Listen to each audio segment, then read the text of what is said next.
हरे कृष्णा हरे कृष्णा हरे कृष्णा हरे कृष्णा हरे कृष्णा। आप सभी वैष्णव जनों के चरणों में दंडवत प्रणाम। हरे कृष्णा हरे कृष्णा हरे कृष्णा।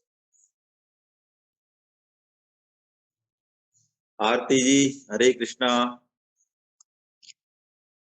अपने आप को एक बार अनम्यूट कर लें। हाँ, हरे कृष्णा। हरे कृष्णा। कैसा है अब आपका स्वास्थ्य, कैसा है? अच्छे अच्छा है। चलिए, बहुत बढ़िया है। आपने जो है उन दिनों में भी आपने भगवत गीता का, भागवतम का श्रवण जारी रखा। बहुत बहुत कृपा भगवान की। चलिए, कीर्तन हम टाइम हो गया मेरे ख्याल से। हाँ, कीर्तन शुरू करें आप।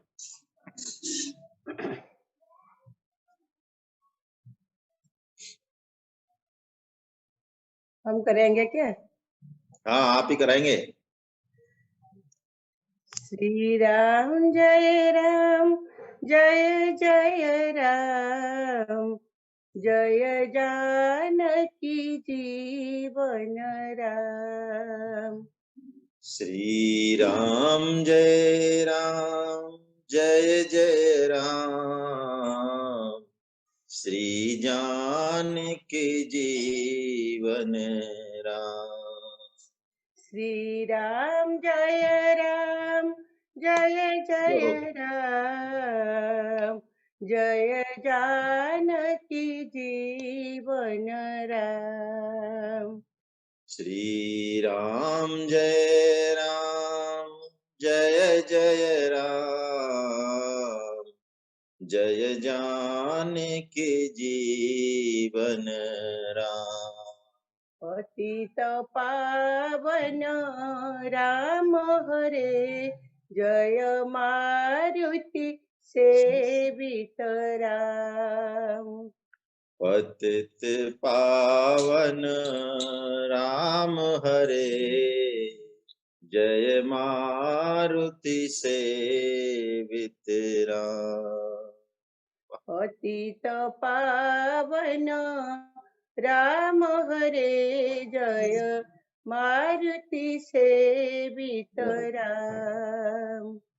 पतित पावन राम हरे, जय मारुति सेवित राम। दीनो धारण राम हरे, जय राघव सुंदर राम। दीनोद्धार राम हरे, जय राघव माधव सुंदर। सुंदर राम। श्री राम जय राम, जय जय राम, जय जानकी जीवन राम। श्री राम जय राम, जय जय राम, जय जानकी जीवन राम। दीनो धारण राम हरे, जय राघव सुंदर राम। दीनोद्धार राम हरे, जय राघव सुंदर राम। जय जय राम, जय रघुराम, जय जानकी जीवन राम। जय जय राम, जय रघुराम, जय जानकी जीवन राम। जय जय राम, जय रघुराम, जय जानकी जीवन राम। जय जय राम, जय रघुराम, जय जानकी जीवन राम। श्री राम जय राम, जय जय राम, जय राघव सुंदर राम। श्री श्री राम। राम जय राम, जय जय राम, जय राघव सुंदर राम। पतित पावन राम हरे, जय मारुति सेवित राम। पतित पावन राम हरे, जय मारुति सेवित राम। दीनो धारण राम हरे, जय जानकी सुंदर ओहो। राम। दीनोद्धार राम हरे, जय जानकी जिंदर राम। जय जय राम, जय रघुराम, जय राघव सुंदर राम। जय जय राम, जय रघुराम, जय राघव सुंदर राम। जय राघव सुंदर राम। जय राघव सुंदर राम। हरे कृष्ण। हरे कृष्ण। वसुदेव सुतं देवं कंस चाणूरमर्दनम् देवकी देवकी परमानन्दम् परमानन्दम् कृष्णं कृष्णं वन्दे वन्दे जगद्गुरुम्। जगद्गुरु। बहुत ही आप सभी वैष्णव जनों के चरणों में मेरा वंदन, आरती जी के चरणों में मेरा वंदन। कैसा मधुर और सुंदर कीर्तन आप कराती हैं, बहुत ही विलक्षण भाव हैं भैया आपके, बहुत ही। हरे कृष्णा। आज हम श्री कृष्ण रुक्मणी संवाद लेने वाले हैं, है ना। देखिए, इसके पीछे थोड़ा सा बैकग्राउंड हम समझ लें।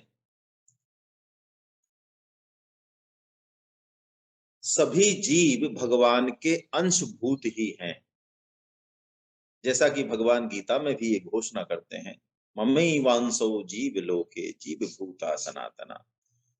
और जीव अपने अपने तरीके से जो क्रिया कर रहा है, जो भाव रख रहा है, उससे वो वस्तुतः भगवान की सेवा ही कर रहा है ना। जाने अनजाने में भगवान ही अपने अंशभूतों से आत्माराम होते हुए भी नए नए रसास्वादन करना चाहते हैं, है ना। मनीला चरण कुछ कहना चाह रही हैं मृदुला जी, कुछ कहना चाह रही हैं क्या लिख के? मनीला, मनीला क्या कहना चाह रही हैं? मृदुला जी कुछ कहना चाह रही हैं मैसेज से? मैं अनम्यूट करता हूं आपको। मंगला, अच्छा सॉरी भैया।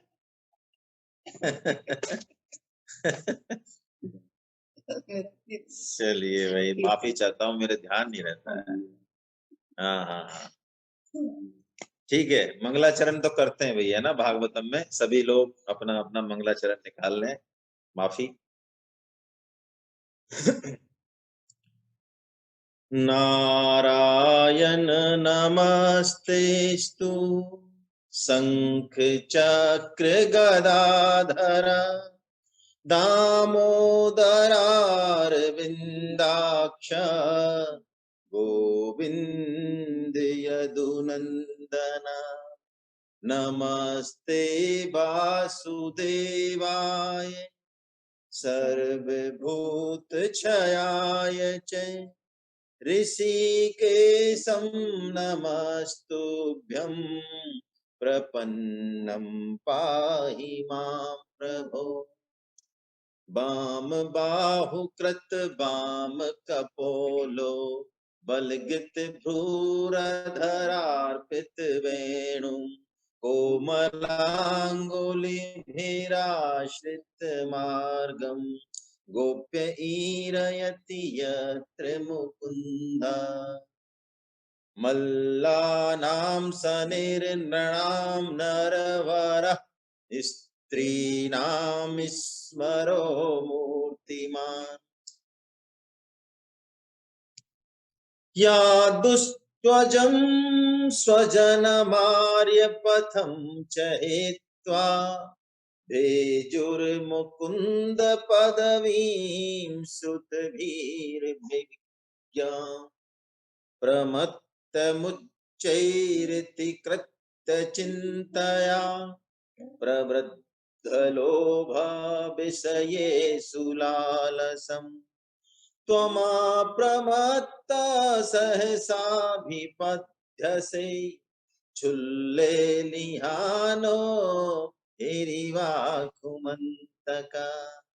श्रुत्वा गुणान् भुवन सुन्दर शृण्वतां ते निर्विश्य करण विवरैर्हरतोऽङ्गतापम्। रूपं दृशादृशिमतामखिलार्थलाभम् त्वय्यच्युता विशति चित्तं पत्रपं मे। तब कथामृतं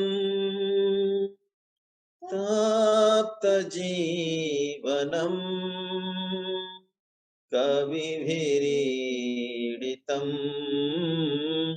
कल्मषापहम्। श्रवणमङ्गलम् श्रीमदाततम् भुवि गृह्णन्ति ते भूरिदा जना। नाथ जुगल लोचन भर बारी वचन कहे कछु जनक कुमारी। अनुज समेत गहेहु प्रभु चरना दीन बंधु प्रणतारित हरना।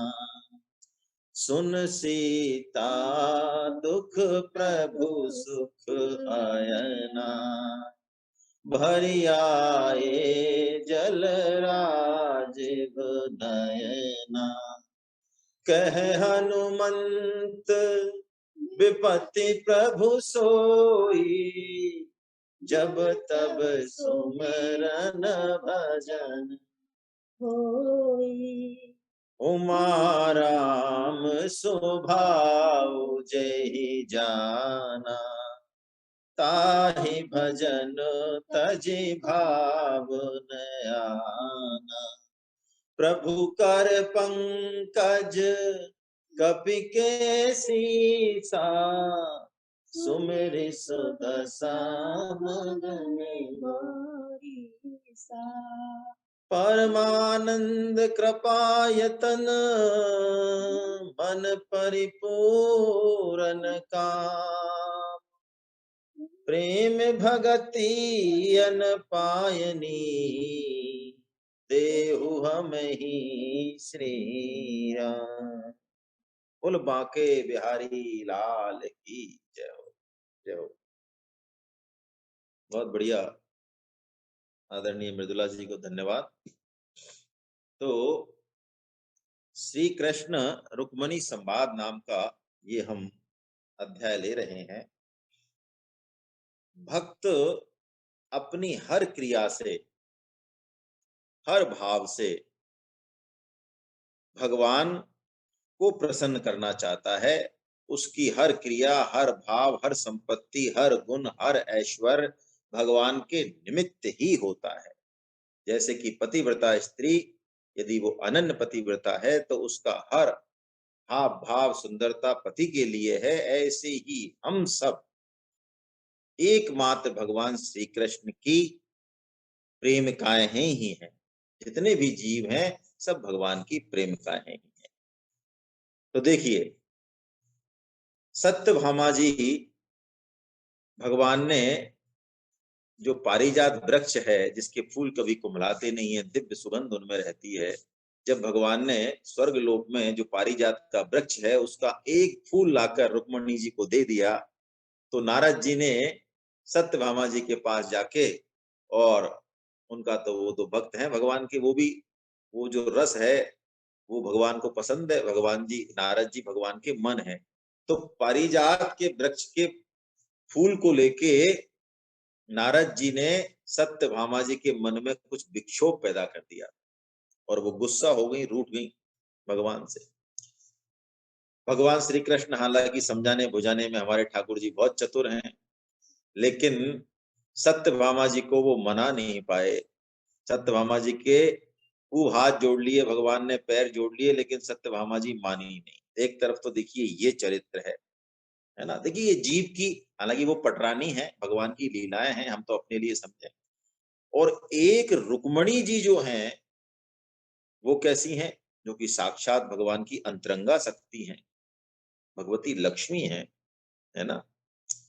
पारिजात का पूरा वृक्ष जो है भगवान स्वर्ग से ले आए, हमने देखा पिछले उसमें कल की कथा में, और सत्यभामा जी के महल में लगा दिया। लेकिन रुक्मणी जी के मन में पूरा की पूरा पारिजात वृक्ष देने पर भी किसी प्रकार की सौतिया डाहा या ईर्ष्या उनके मन में नहीं हुई।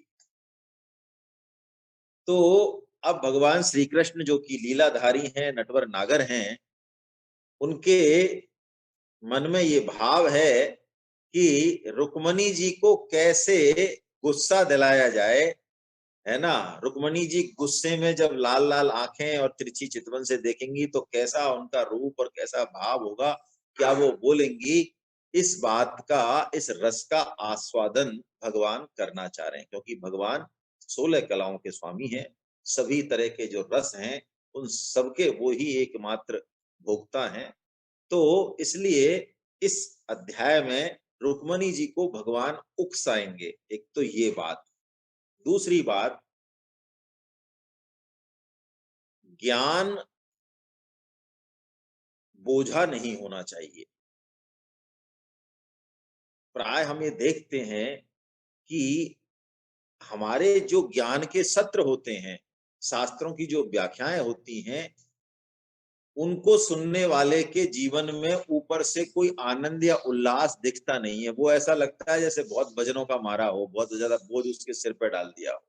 एक सहज उल्लास, आनंद, एक एक उमंग जो होती है जीवन में, जो कि बहुत जरूरी है, वो ऐसा लगता है उसके जीवन से चली गई है, बड़ा रूखा सूखा जीवन हो गया है। ये शाब्दिक ज्ञान का बोझ है। वास्तविक ज्ञान जीवन में उल्लास लाता है, और भगवान ये मानते हैं कि गृहस्थ जीवन में उल्लास और उमंग का बहुत बड़ा स्थान है, और पति पत्नी में चुहलबाजी, थोड़ा बहुत एक दूसरे को उकसाना, वो जीवन का जो रस है वो होना चाहिए। ये भगवान शिक्षा देंगे इस अध्याय में, है ना। ये इस अध्याय का थोड़ा सा बैकग्राउंड है। आइए अब हम इस अध्याय को लेते हैं। श्री सुखदेव जी महाराज कहते हैं, क्या कह रहे हैं सुखदेव जी महाराज, परीक्षित, एक दिन समस्त जगत के परम पिता और ज्ञान दाता भगवान श्री कृष्ण रुक्मणी जी के पलंग पर आराम से बैठे हुए, और रुक्मणी जी, भीष्मक नंदिनी रुक्मणी जी सेवा कर रही हैं, पंखा झल रही हैं। जो सर्वशक्तिमान भगवान खेल खेल में ही इस जगत की रचना, रक्षा और प्रलय करते हैं, वे ही अजन्मा प्रभु, है ना, या यदुवंश में अवतार उन्होंने लिया है। अब बता रहे हैं कि रुक्मणी जी के महल की बड़ी सुंदरता बता रहे हैं सुखदेव जी महाराज, कि मोतियों की तो झालर लटकी हुई है, मणियों के दीपक जगमगा रहे हैं, बेला चमेली के फूल हैं, है ना, फूलों पर झुंड के झुंड भौरे गुंजार कर रहे हैं, और चंद्रमा की शुभ किरणें अंदर आ रही हैं, है ना, और परिजात के उपवन की सुगंध भी लेकर मंद मंद शीतल वायु चल रही है, अगर के धूप का धुआं निकल रहा है। अगर ये बड़ा स्वास्थ्य वर्धक मानते हैं। ऐसे महल में फेन के समान कोमल और उज्जवल बिछौनों से युक्त सुंदर पलंग पर भगवान श्री कृष्ण बड़े आनंद से विराजमान है, और रुक्मणी जी त्रिलोकी के स्वामी को पति रूप में प्राप्त करके उनकी सेवा कर रही है। सखियों के हाथ से चंवर लेके खुद वो भगवान को चंवर डुलाने लगी, सेवा करने लगी। रुक्मणी जी माता साक्षात भगवती हैं। उनके सौंदर्य की क्या तुलना, उनके सौंदर्य का वर्णन सुखदेव जी महाराज करते हैं, है ना, कि रुक्मणी जी के कुंगराली अलके हैं, कानों के कुंडल हैं, गले का स्वर्ण हाल है, और मुख चंद्र से तो मानो मुस्कुराहट की अमृत वर्षा हो रही है। ये लक्ष्मी जी रूप लावण्यवती तो हैं ही, है ना। अब देखिए, भगवान ने उनका ये भाव देखा है कि रुक्मणी जी तन मन धन हर भाव से मेरी सेवा कर रही हैं, है ना। तब भगवान ने उनसे चुहल करने की सोची है। परम श्रद्धेय स्वामी जी महाराज कहते हैं ना कि वास्तव में जब हम भक्ति में लगते हैं, वास्तव में लगते हैं, वैसे ही हम भक्त बन जाए वो तो अलग बात है। जब हम गंभीरता से भगवान की तरफ लगते हैं, तो जैसे कुम्हार के मटके को हम घर लाने से पहले एक दो बार ठोकते हैं उसको, है ना, चेक करते हैं ना, ठोकते हैं ना, कि पता चलता है भाई कैसा है। तो ऐसे ही भगवान भी उस भक्त को जो कि अब गंभीरता से लगना चाह रहा है, उसको अपनाने से पहले, अब तक तो गंभीरता थी नहीं, नाटकबाजी जब तो ठीक है, अपनाने से पहले उसको ठोकते हैं दो चार बार। और हम क्या करते हैं, हम पहली ठोक में ही ची बोल जाते हैं। जीवन में हमें थोड़ी सी भी कोई भगवान प्रतिकूल परिस्थिति दें, ठोके हमको, ठोके भाई तू देख, वास्तव में तू जो मेरी भक्ति कर रहा है वो मान बढ़ाई के लिए कर रहा है, शरीर के सुख के लिए कर रहा है, धन के लिए कर रहा है, या मेरे लिए कर रहा है। तो ठोकते हैं दो चार बार। तो ठोकते ही जो है, हमारी पहली ठोक में हमारी ची निकल जाती है। तो देखिए, तो भगवान ने देखा रुक्मणी जी का भाव, तो अब रुक्मणी जी से भगवान क्या कह रहे हैं, कैसी चुहल कर रहे हैं, है ना। बड़ी जोरदार बात है, बड़ा अच्छा प्रसंग है। क्या कह रहे हैं भगवान श्री कृष्ण, वो कहते हैं राजकुमारी, बड़े बड़े नरपति, देखिए भगवान के उद्बोधन बड़े प्यारे हैं, है ना, बड़े प्यारे हैं। उनको अनन्य प्रेयसी नहीं कह रहे हैं, मेरी प्यारी रुक्मणी नहीं कह रहे हैं, राजकुमारी। बड़े बड़े नरपति, बड़े बड़े महानुभाव, जिनके जिनका ऐश्वर्य बल संपत्ति हमसे कहीं बहुत ज्यादा है, वो तुमसे विवाह करना चाहते थे, और तुम्हारे पिता और भाई भी उनसे ही विवाह करना चाहते थे, शिशुपाल जरासंध जैसे बड़े बड़े वीर। तो फिर तुमने मेरे जैसे व्यक्ति को, जिसके जो कि किसी प्रकार तुम्हारे समान नहीं है, अपना पति क्यों स्वीकार किया। सुंदरी देखो, हम तो जरासंध आदि राजाओं के डर से समुद्र की शरण में आ चुके हैं, द्वारका बसा ली हमने तो, जरासंध से भाग के तो आए थे भगवान रणछोड़दास बन के, है ना। और जितनी भी बड़े बड़े राजाएं बलवान है, उनसे हमारा बैर चल रहा है, और हमारे पास कोई ऐसी राज सिंहासन भी नहीं है कि साहब मगध देश है और फलाना, कुछ नहीं, हम तो यहाँ बैठे हैं, अंदर छुप के बैठे हैं। अच्छा, अब देखिए ठाकुर जी क्या कह रहे हैं, क्या लीला है, देखिए बड़ा इसको एक एक शब्द को समझने की जरूरत है। हम किस मार्ग के अनुयायी हैं, हमारा कौन सा मार्ग है, ये भी लोगों को अच्छी तरह नहीं मालूम। पता है क्या, अब देखो मैं आपसे एक चीज पूछता हूँ इस बात में थोड़ा स्पष्ट करने के लिए। हम सबने गीता का रसपान किया है। अब आप बहुत बड़े-बड़े साधक बैठे हैं भाई मेरे सामने, है ना? तो अब आप बताओ कि गीता में किस योग की प्रधानता है? तीनों योग भगवान ने कहे हैं ना, तीनों योग भगवान ने कहे हैं। और आप बड़े-बड़े पंडितों की, बड़े-बड़े आचार्य चरणों की व्याख्या कर लें, व्याख्या देख लें, पढ़ लें आप गीता की टीकाएँ। आपको लगेगा कोई तो कहते नहीं, गीता में कर्म योग की ही प्रधानता है। भगवान कर्म योग की ही शिक्षा देना चाह रहे हैं। फिर दूसरे आएँगे वो कहेंगे कि तुमको कुछ पता ही नहीं है। कर्म योग तो ज्ञान की पात्रता लाता है। गीता में वास्तव में ज्ञान की ही प्रधानता है। और ये अनीता अग्रवाल जी कह रही हैं कि नहीं, ये कर्म योग और भक्ति योग कुछ नहीं है, ज्ञान योग, भक्ति योग की ही प्रधानता है। अब आप देखो, ये इसको समझें हम। भगवान जब कर्म योग बोलते हैं तो ऐसा लगता है कि कर्म योग से उच्च, कर्म योग से श्रेष्ठ कुछ है नहीं। आप इस भाव से गीता का अध्ययन करें। और जब भगवान ज्ञान योग कहते हैं तो ऐसा लगता नहीं, ज्ञानेन सदृशम पवित्रम यह विद्यते। अरे अर्जुन, ज्ञान के समान तो पवित्र करने वाली कोई चीज ही नहीं है। और जब भगवान भक्ति योग कहते हैं तो ऐसा लगता है कि भगवान कर्म ज्ञान सब जगह से होते हुए हमको भक्ति योग में लाना चाह रहे हैं। तो भगवान कह रहे हैं कि हम किस मार्ग के अनुयायी हैं। इसके अलावा गीता के 3 प्रमुख योगों के अलावा दुनिया भर के शैव वैष्णव है ना, और तरह तरह के संप्रदाय, तरह तरह के मार्ग चल रहे हैं और सबसे भगवान मिलने वाले हैं। इन तीनों युगों का भी सहारा नहीं ले कोई, एक प्रेम के सहारे से भगवान मिलने वाले हैं। भक्तों को मिले हैं, गोपियों को मिले हैं, तो वो कह रहे हैं हम हमारा कौन सा मार्ग है ये भी लोगों को अच्छी तरह मालूम नहीं। और क्या कह रहे हैं, हम अनुनय विनय के द्वारा स्त्रियों को रिझाते भी नहीं हैं। तो जो स्त्रियां हमारे जैसे पुरुषों का अनुसरण करती हैं उनको तो प्राय क्लेश ही क्लेश भोगना। भाई गो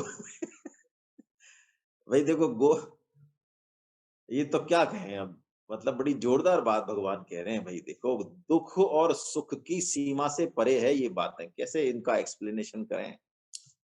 जो प्रेम करता है ना वो संसार को रात और दिन दुखी दिखाई देता है, लेकिन उसका जो दुख है, उसका जो दुख है वो संसार में जो उपलब्ध होने वाले सुख उससे भी हजार और लाखों गुना ऊंचा होता है। आज आप ऊपर से देखें तो ऐसा लगेगा प्रेम करने वाली चाहे मीरा हो, प्रेम करने वाली चाहे गोपियां हो, वो रात और दिन जो है दुख में और विरह और व्यथा में ही रहती हैं। तो भगवान वही वही बात कह रहे हैं कि क्लेश ही क्लेश भोगना पड़ता है। और क्या कह रहे हैं, सुंदरी हम तो सदा के अकिंचन हैं, न तो हमारे पास कभी कुछ था और न रहेगा, और हम प्रेम भी ऐसे ही अकिंचन लोगों से ही करते हैं। फकीरों का प्रेम फकीरों से ही होता है। और वो ये भी कह रहे हैं अपने को जो धनी समझने वाले लोग हैं वो हमसे प्रेम नहीं करते, वो हमारी सेवा नहीं करते हैं। और फिर ये भी कह देते हैं कि देखो सुंदरी, मित्रता या विवाह ये दो काम बराबर वालों में होने चाहिए। नीति की बात भी कर रहे हैं भगवान। वो कह रहे हैं कि धन कुल ऐश्वर्य और सौंदर्य है ना, और इनकम आय, तो जिनकी बराबर हो उन्हीं से ही विवाह या मित्रता करनी चाहिए, ऊपर नीचे वालों से नहीं करनी चाहिए। देखिए कैसे कैसे भगवान भरमा रहे हैं भाई। अब देखो, अकिंचन का मतलब हम क्या समझते हैं, प्राय यदि इसका शब्दार्थ लें तो अकिंचन का मतलब हम यही समझते हैं बिल्कुल भूखा नंगा भिखारी जिसके पास कुछ नहीं हो, है ना। लेकिन परम श्रद्धे स्वामी जी महाराज की वाणी का हम सहारा लें, अकिंचन वो जो संसार की सुख संपत्ति भोग ऐश्वर्य से बिल्कुल रीता है, उसके पास कुछ है ही नहीं, उसके पास तो परम प्रेम रूपी संपत्ति है। या तो ये भाव लें, या कर्म योग का हिसाब से देखें तो अकिंचन वो जिसके पास सब कुछ है, एक से एक भोग ऐश्वर्य की सामग्री भगवान ने दे रखी है, लेकिन फिर भी वो अनासक्त है, उस उससे अपना कोई संबंध हृदय से मानता नहीं है। जैसे भगवान कहते हैं कि मैं त्रिलोकी का स्वामी हूं, कौन सा भोग कौन सी चीज मुझे नहीं मिले फिर भी मैं काम करता रहता हूं लोगों के हित में, और मैं किसी से बंधा हुआ नहीं हूं, मैं उदासीन हूं, मैं निर्लिप्त हूं, मेरी कोई दखल अंदाजी नहीं। ये अकिंचन किसी भी तरह से समझ लें हम, है ना। अकिंचन का मतलब यही है जिसको जिसके पास भगवान रूपी परम प्रेम रूपी धन हो। अब देखिए इसको एक तरीके से और भी समझें, जिसके पास कुछ होगा, चाहे भले हम संसार के बड़े से बड़े धनपति की बात करें जिसके पास लाखों हजार करोड़ों अरबों रुपए हो, उसके जिसके पास कुछ होगा, इसके मायने एक ये भी है कि उसके पास कुछ ऐसा भी है जो नहीं होगा, है। चाहे हम धन की बात कर लें, ऐश्वर्य की बात कर लें, किसी भी चीज की बात कर लें, हम दुनिया के सर्वश्रेष्ठ हो सकते हैं, फिर भी हमारी ऐसी हालत है कि कुछ होने का मतलब है हमारे पास बहुत कुछ नहीं भी है। लेकिन अकिंचन का मतलब क्या है? भगवान वास्तविक भोक्ता और मालिक हैं।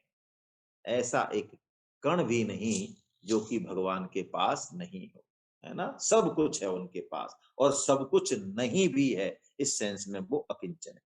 चलिए अब आगे देखिए, संबोधन दे रहे हैं, कह रहे हैं कि विदर्भ राजकुमारी, तुमने इन सब बातों का विचार नहीं किया और भिक्षुकों से यानी ब्राह्मणों से मेरी बड़ाई सुनकर और मुझ मेरे जैसे गुणहीन को तुमने वरण कर लिया।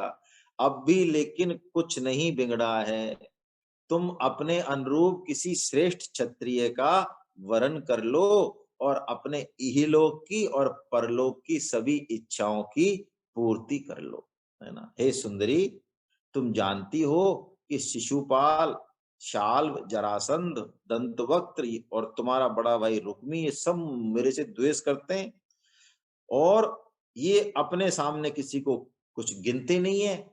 इसलिए मैंने तो इनको हराने के लिए, इनका मान मर्दन करने के लिए मैंने तो तुम्हारा हरण किया था। बाकी हम तो उदासीन हैं। हमारा हम हम स्त्री धन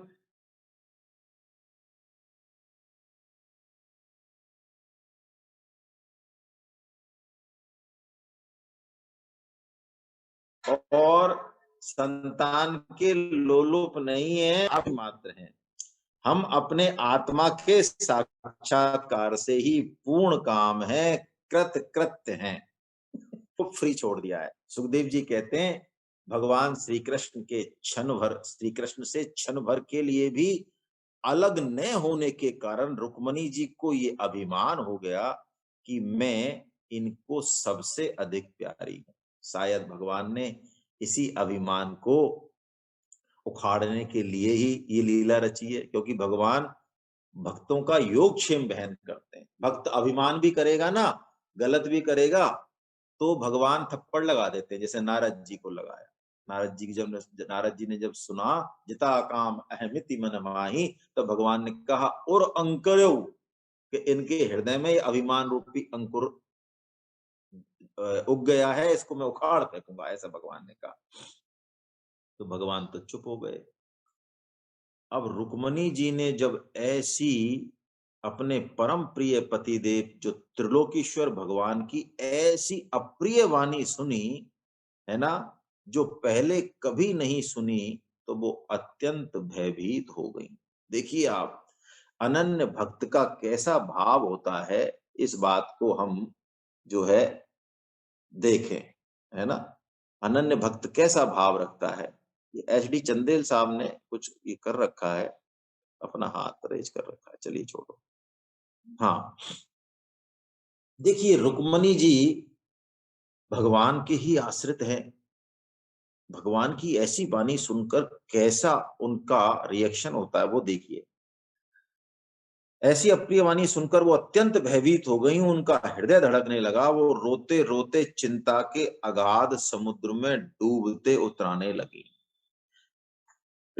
चरणों से धरती कुरेदने लगी और आंखों से जो आंसू आए वो काजल को लेते हुए और उनके वक्षस्थल पर पहुंच गए। उनके इतना दुख हुआ उनको कि उनकी वाणी रुक गई। और क्या हुआ, वो कुछ बोल भी नहीं पाई।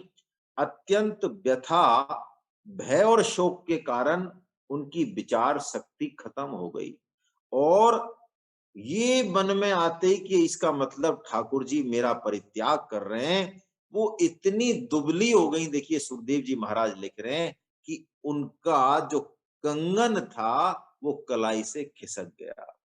चंवर जो वो ढुला रही थी भगवान का, वो हाथ का चंवर भी गिर पड़ा। और बुद्धि तो पहले ही, जैसे अर्जुन ने कहा था कि मेरा तो मन, मेरी बुद्धि, मेरा जो मैं चक्कर खा रहा हूं, मेरी बुद्धि काम नहीं कर रही है।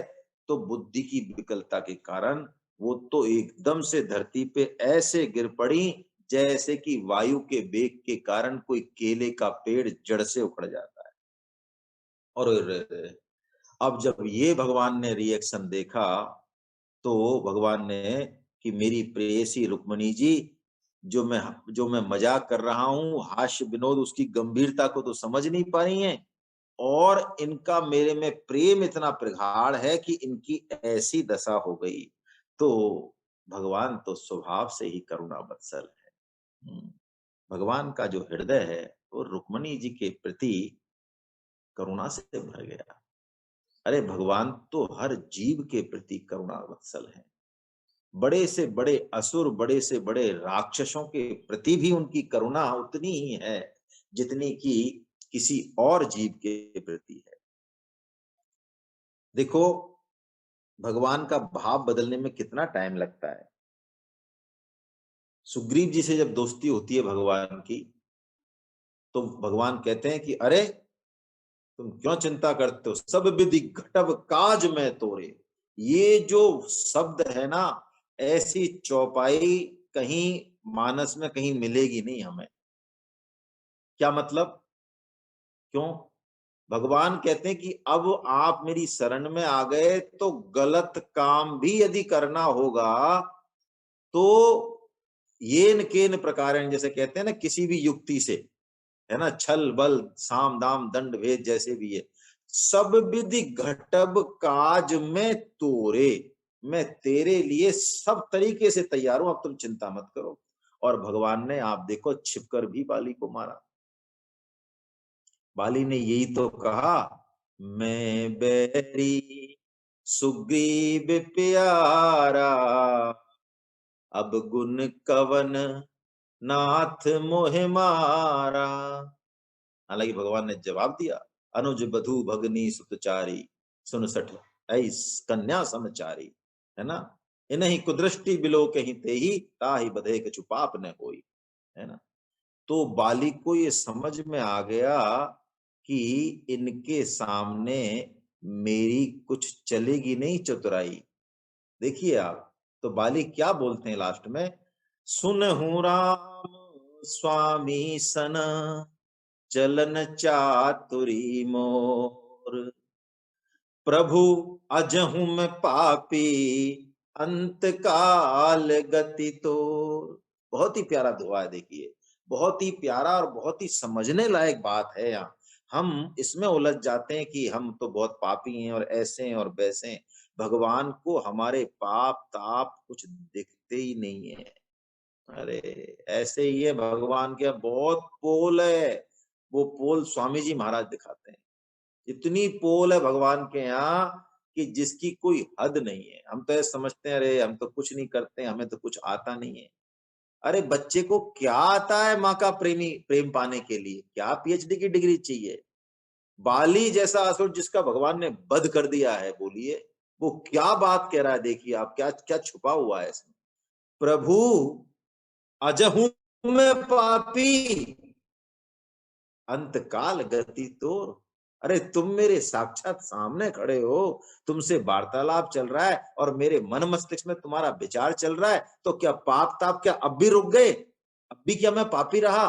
बस ऐसा सुना भगवान ने। आहा, प्रभु सुनत राम अति कोमल बानी, बाली शीस पर से निज पानी।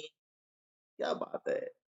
देखो, भगवान का जो कर कमल का स्पर्श है वो बहुत मुश्किल से होता है, बड़े बड़े भक्तों पर ही हुआ है, ऐसे नहीं होता आसानी से। लेकिन बाली जैसा असुर, दानव जिसका वध करते हैं भगवान, तुरंत ही भगवान अपने कर कमल को बाली के सिर पे रख देते हैं। कैसे करुणा बत्सल होंगे, हम सोच नहीं सकते, हमारा दिमाग जा नहीं सकता वहां।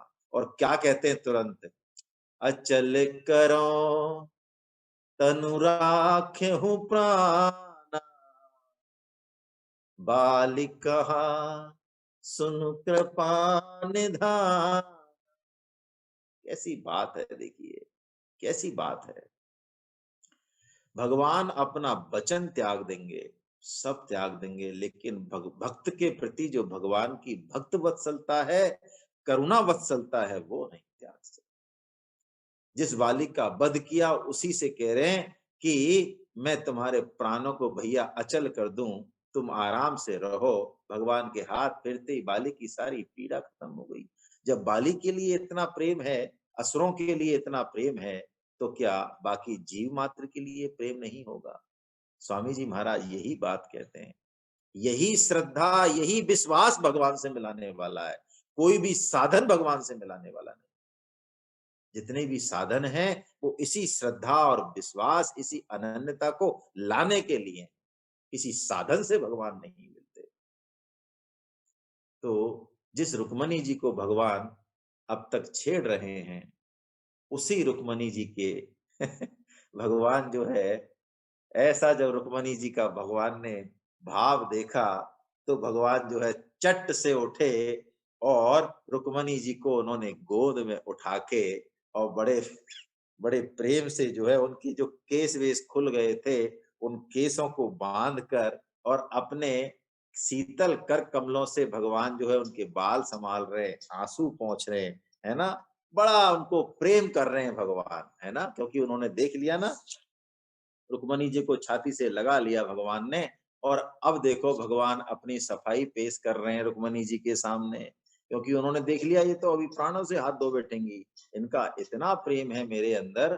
तो वो कहते हैं भगवान, है ना, वो कहते हैं, अरे विदर्भ नंदिनी तुम मुझसे बुरा मत मानना, मुझसे रूठना मत।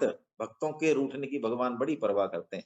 मैं जानता हूं कि तुम एकमात्र मेरे ही पराये, मेरी ही प्रिय सहचरी हो। तुम्हारी प्रेम भरी बात सुनने के लिए ही मैंने हंसी मजाक किया था, ये हंसी हंसी में तुम्हारी छलना की थी, हैं?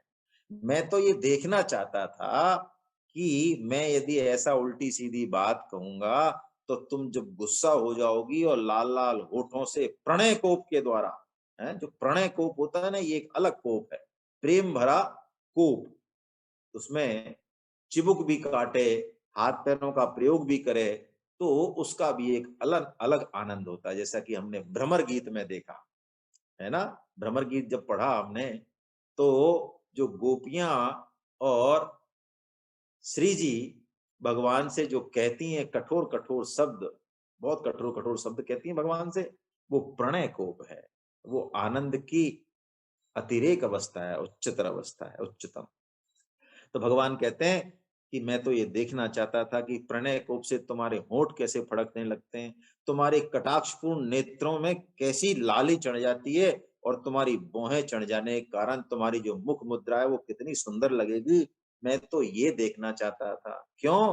कि हे परम प्रिय, हे सुंदरी, घर के काम धंधों में रात दिन लगे रहने वाले गृहस्थों के लिए ये छोटा मोटा आनंद उल्लास यही तो परम लाभ है। तो तुम्हारे साथ मैं तो हास परिहास की कुछ घड़ियां बिताना चाहता था। कितना बढ़िया देखिए भगवान ने शिक्षा दी है। अयम हि परमो लाभो ग्रहे सुग्रह मेधिना यन्न मेर्नियते याम प्रियता भीरुभामनी। नमेर यानी जो ये हंसी मजाक है, भगवान कह रहे हैं ग्रस्त में रात और दिन तनाव और संकटों के बीच में रह के भगवान शिक्षण दे रहे हैं कि कैसे हम जो है भगवान में मन लगा सकते हैं, इस तरह का हास परिहास उल्लास से जीवन बिता सकते हैं आराम से। तो सुखदेव जी महाराज कहते हैं, राजन, जब भगवान श्री कृष्ण ने अपनी प्राण प्रिया को इस प्रकार समझाया बुझाया, तो उन्होंने उनको इस बात का विश्वास हो गया, बड़ी मुश्किल से विश्वास हुआ कि अरे हाँ, वास्तव में मेरे प्रियतम ने तो ये मजाक में ही कहा होगा।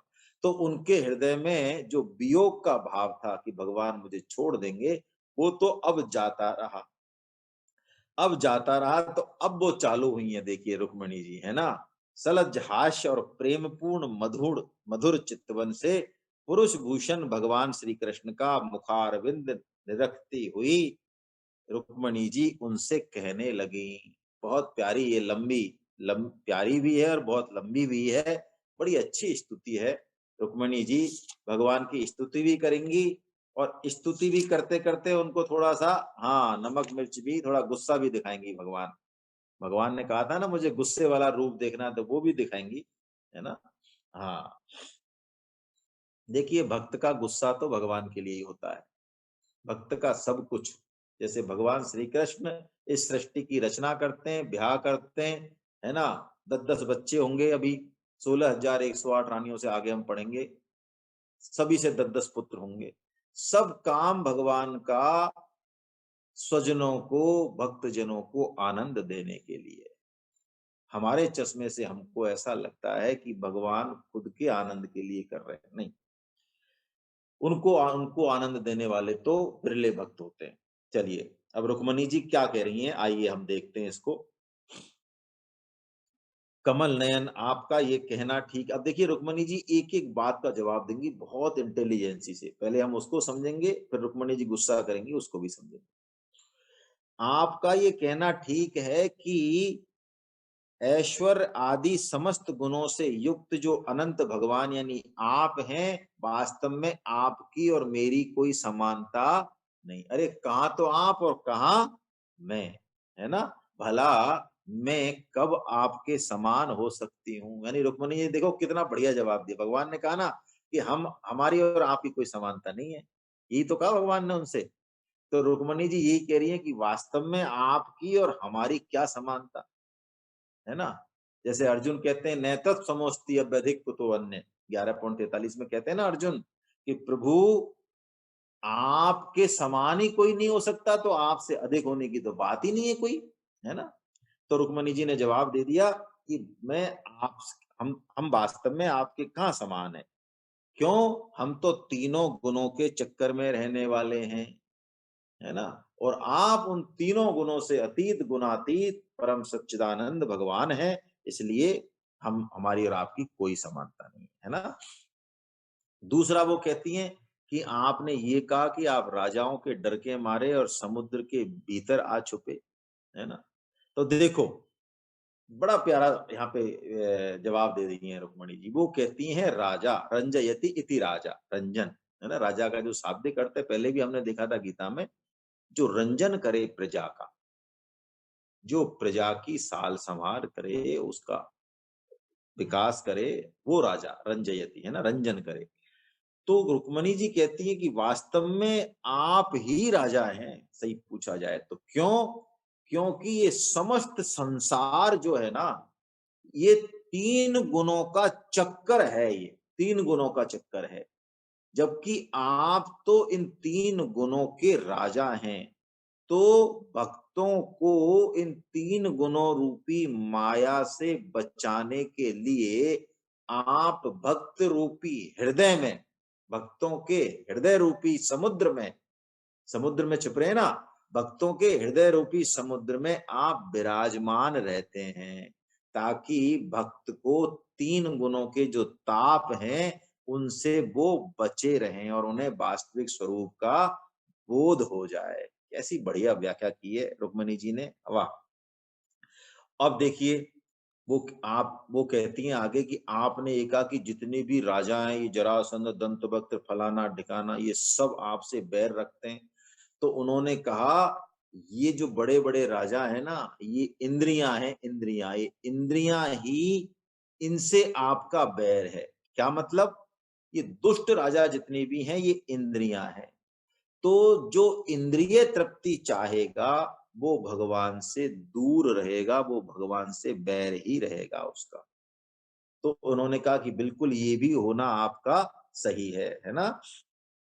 दूसरा प्रभु आपने कहा कि आप राज सिंहासन से रहित हैं, यह भी ठीक है। क्यों, क्योंकि जो आपके चरण कमलों के रस को जिसने पा लिया वो फिर किसी भी राज सिंहासन के चक्कर में पड़ने वाला नहीं है। और क्या कह रहे हैं, आप कहते हैं कि हमारा मार्ग स्पष्ट नहीं है ना। तो वास्तव में देखिए बहुत प्यारी बात है ये। रुक्मणी जी कह रही हैं कि प्रभु वास्तव में आपका मार्ग तो स्पष्ट नहीं है। क्यों, कुछ पता ही नहीं चलता है आपका, आप कब क्या कौन सी लीला करना चाहते हो, हैं कैसे। जैसे मैं आपको समझाने के लिए हम मानस से एक उदाहरण लें। मेरी कमजोरी है, मैं मानस के बिना मेरा चलना होता नहीं है, क्या करें।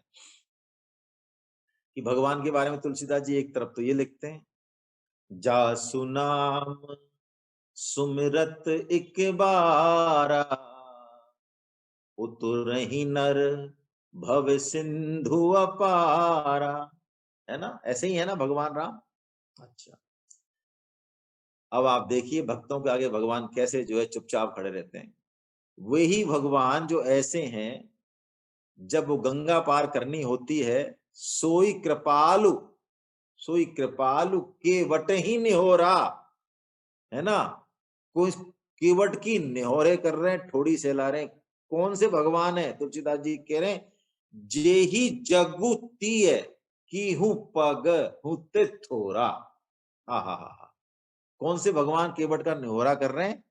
जिन्होंने जिन्होंने वामन रूप में 3 पगों से इस पूरे त्रिलोकी को नाप लिया था। वो भी थोड़ा हो गया था उनके लिए। क्या गंगा और क्या नदी और क्या पहाड़ है। सोई कृपालु के बट ही निहोरा, जेहि जगत की तिहु पगहु ते थोरा। तो महाराज, आपका तो वास्तव में है तो मामला अटपटाई है।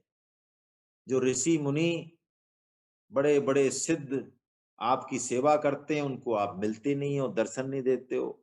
और सबरी जी के आश्रम पे आप खुद पहुंचते हो, दर्शन देने जबरदस्ती पहुंचते हो। तो आपका मामला है तो बड़ा अटपटा है ना। आप लौकिक पुरुषों जैसा आचरण नहीं करते हो। यही बात वो कह रही हैं कि आपके बारे में जो विषयों में उलझे हुए नर पशु हैं, वो अनुमान भी नहीं लगा सकते।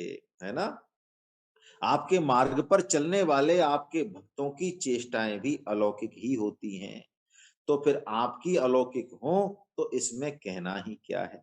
अगली बात आपने कही कि आप अकिंचन हैं, लेकिन अकिंचन का मतलब दरिद्रता नहीं है। इसका मतलब तो मैं ये समझती हूं कि वास्तव में संपूर्ण संसार में आप ही आप हैं, आपके अलावा और कुछ नहीं है। इसलिए आप ही सब कुछ हैं। तो आप ही सब कुछ हैं, तो आपके पास रखने को तो कुछ है ही नहीं। यही आपकी अकिंचनता है। तभी तो वो कहते हैं कि ब्रह्मा आदि देवता सब आपकी पूजा करते हैं, भेंट देते हैं, सब देते हैं। है ना। और आपने कहा ही है प्रभु कि जो धन के अभिमान से अंधे हो रहे हैं और इंद्रियों को तृप्त करने में लगे हुए हैं, वो आपका भजन नहीं कर सकते। लेकिन वो ये नहीं जानते कि आप काल के रूप में उनके सिर पर सवार हैं। है ना। कुल मिला के माता भगवती का जो यहाँ कहना है, वो वही है जो भगवान स्वयं 4.9 में कह चुके, जन्म कर्म च मे दिव्य एवं यो वेत्ति तत्वतः। है ना, भगवान के जो जन्म और कर्म है वो वास्तव में दिव्य है।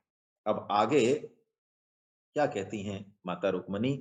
वो कहती हैं, प्रभु देखिए बहुत अच्छी बात यहाँ पे कह रही है, थोड़ा सा इसको भी समझने की बात है।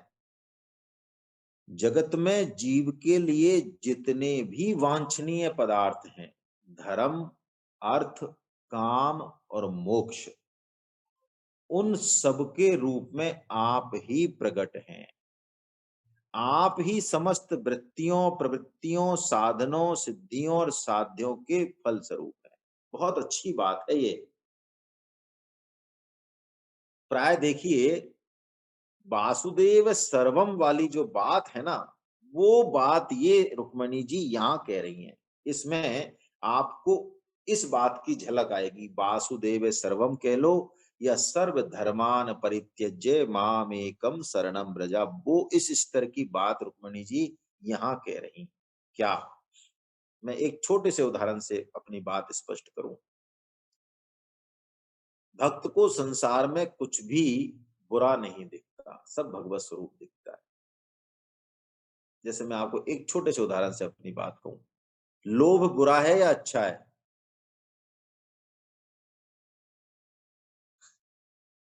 कोई बताए लोभ बुरा है कि अच्छा है? देखो क्या कह रहे हैं यहाँ रुक्मणी जी, क्या कह रही है, धर्म, अर्थ और काम और मोक्ष। है ना। मैं मृदुला जी को अनम्यूट कर रहा हूं आज। हाँ, अब आप बोलें। आपकी आवाज नहीं आ रही, अनम्यूट करें अपने आप को पहले।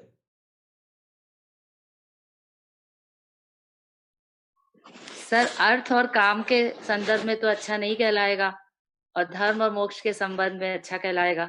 हाँ, देखो वही वाली बात है। तो धर्म, अर्थ और काम और मोक्ष, इनका जो मूल आधार है वो भगवान है, और इनके रूप में भी भगवान ही प्रकट हैं।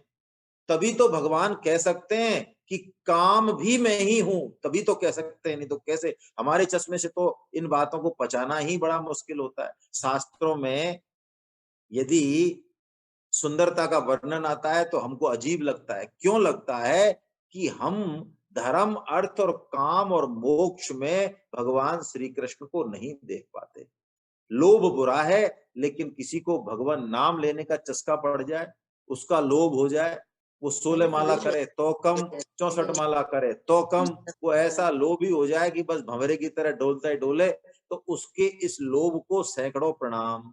यही बात कह रही है कि प्रभु, धर्म, अर्थ, काम, मोक्ष वास्तव में कुछ नहीं है, उन सब के रूप में आप ही हैं। यही बात सब कह रही है। जो लोग तो यही कहना था कि हम पैसे और इनका लोग कर रहे तो गलत है, से भगवान के नाम प्राप्त पर होने करें। वाले सुख या दुख के इन्होंने बदले धर्म कामों चालन तो मैंने उसके बना को दिया अपना कदापि आपका संबंध, जो आपका आता प्रेम है वही प्राप्त। बोलना चाहिए। प्रभु, तो मैंने भिक्षुकों वही डाल ने दी। बड़ी प्रशंसा की है। आपने कहा ना कि किसी से सुन लिया होगा, नारद जी से सुन लिया था उन्होंने, और वरण कर लिया भगवान का, है ना। तो वो कहते हैं कि आपके जो भिक्षुक है ना, वो कोई ऐसे नहीं है। उन भिक्षुकों ने त्रिलोकी के साम्राज्य को लात मार रखी है, और उनका दिल इतना बड़ा होता है कि बड़े से बड़े पापी को भी वो क्षमा कर देते हैं, ऐसा उनका दिल होता है। वो सारे जगत के आत्मा हैं, आपके ही रूप हैं। वो भिक्षुक प्रेम के रूप में आपका ही दान करते हैं। इसीलिए मैंने सोच समझ कर ही, है ना, उस नारद जी के कहने पर ही आपका वरण किया है। फिर शिशुपाल, जरासंध और इनकी तो बात ही क्या है। और फिर वो कह रहे हैं, प्रभु आप मुझे भरमाओ मत, आप डरपोक नहीं हो, मैं जानती हूँ मेरे हरण करने के समय जितने भी बड़े बड़े वीर थे, जितने भी बड़े बड़े वीर थे,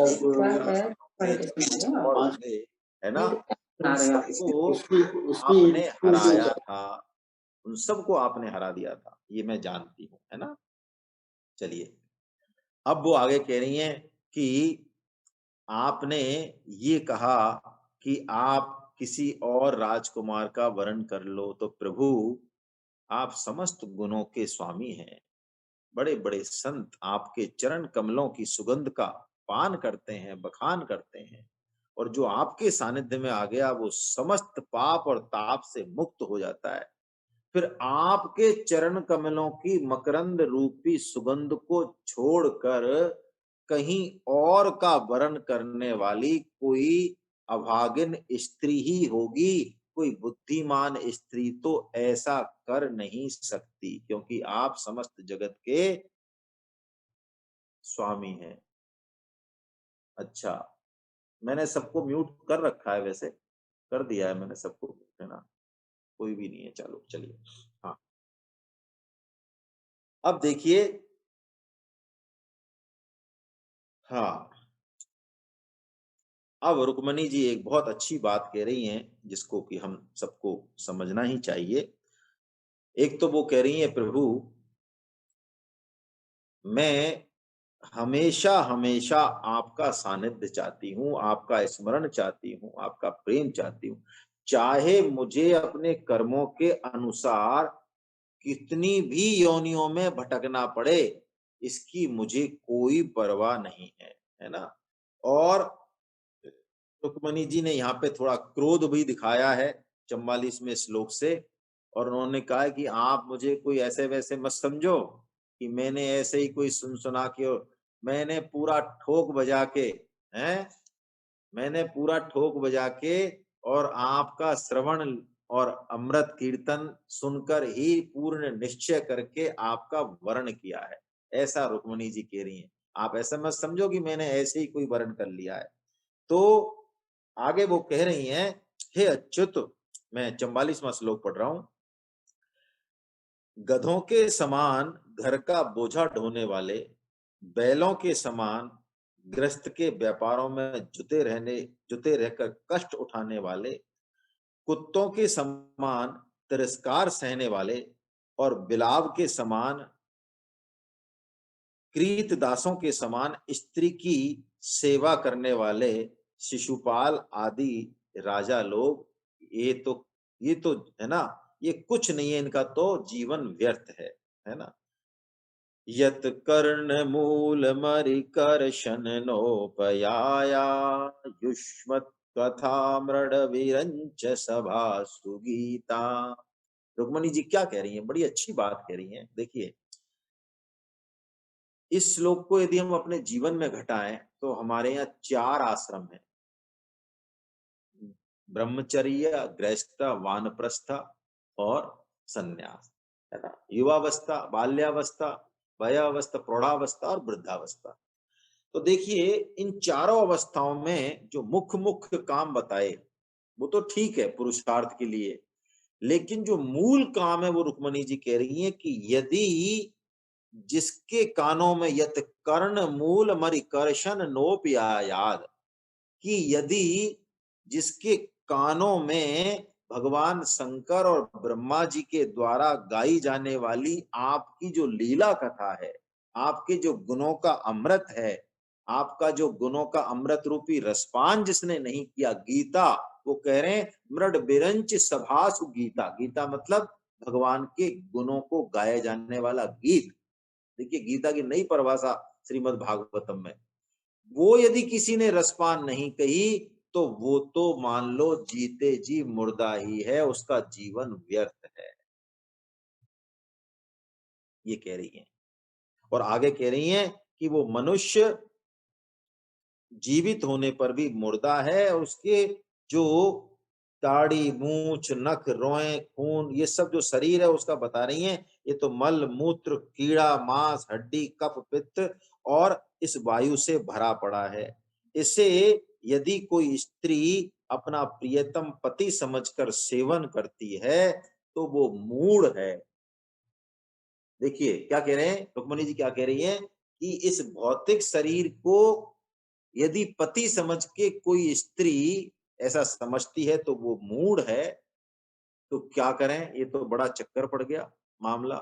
हम सबके शरीर तो भौतिक ही हैं और हर स्त्री अपने पति को भौतिक शरीर की तो सेवा करती है, और किसकी सेवा करती है। तो देखिए, हमारे यहाँ विवाह में भी अपनी चर्चा हुई है। हमारे यहाँ वर और दुल्हन को, दूल्हा और दुल्हन को लक्ष्मी नारायण का स्वरूप समझा जाता है,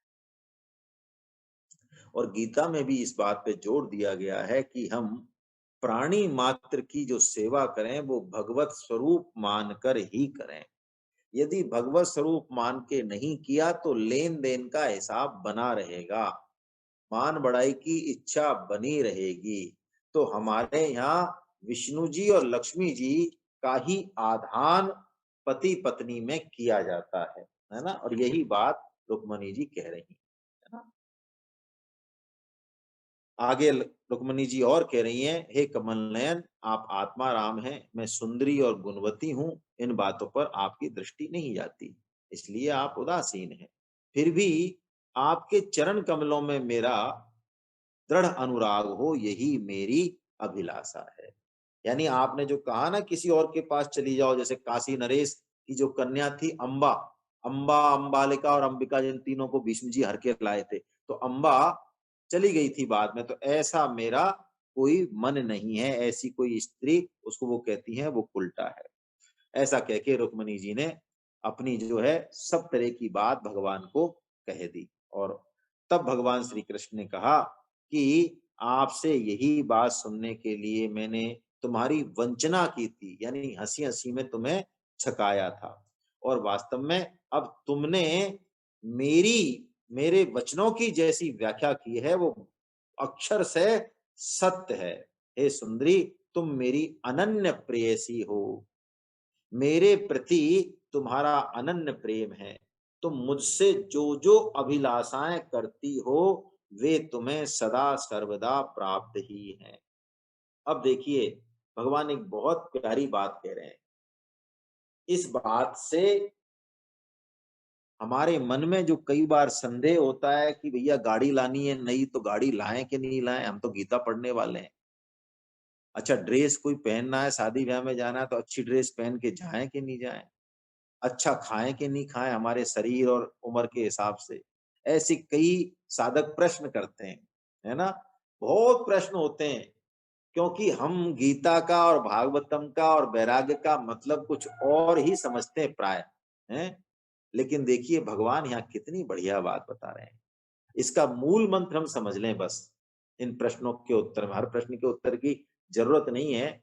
मूल मंत्र यही है, जिस चीज का भी भगवान से संबंध है वही दिव्य है, वही लाभकारी है। और जिस चीज का भगवान से संबंध नहीं है, वो दिखने में चाहे पवित्र लगती हो, उच्च लगती हो, कोई लेना देना नहीं। अरे भगवान समुद्र में छिपके बैठे हैं तो भगवान का ऐश्वर्य नहीं देखा? कैसा ऐश्वर्य है? तो देखिए अब भगवान जो बात कहेंगे वो बड़ी प्यारी बात कहेंगे, इसको हम देखते हैं।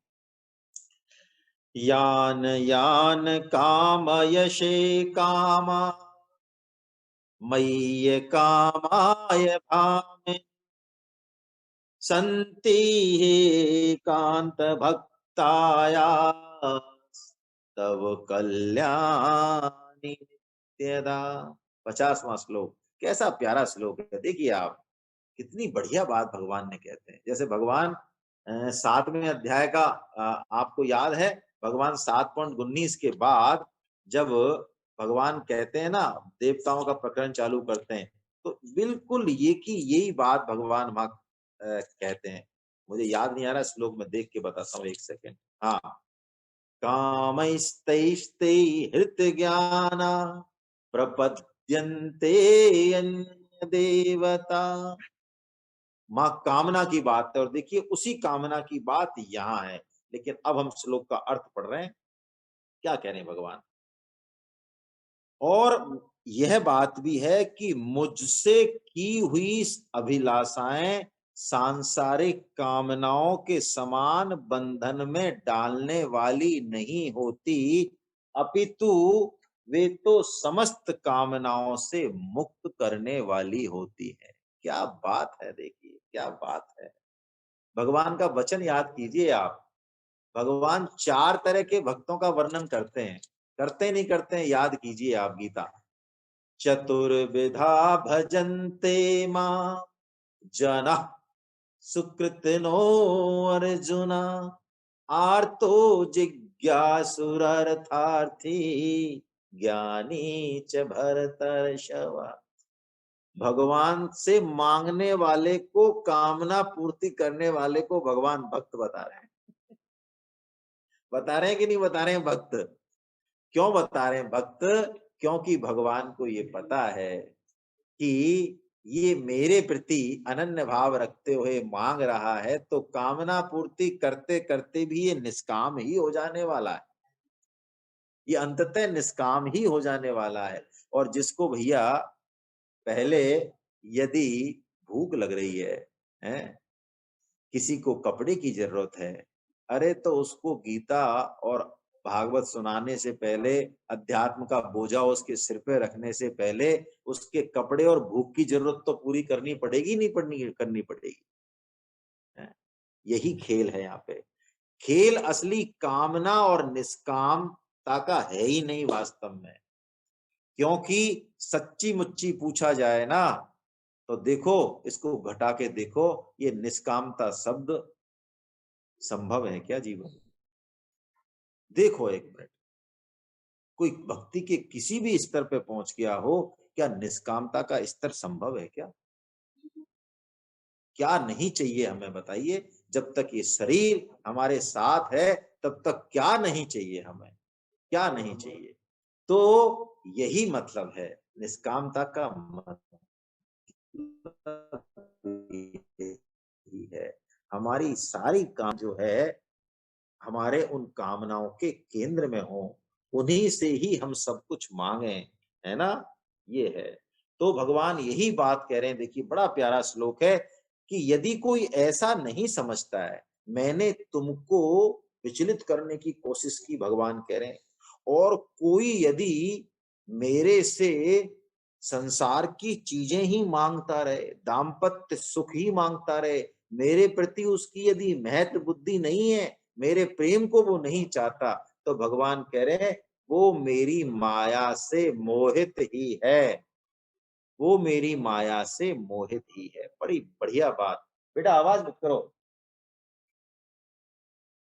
ये माम भजन्ति दाम्पत्ये तपसा व्रतचर्यया कामात्मानोपवर्गेशम मोहिता मम मायया।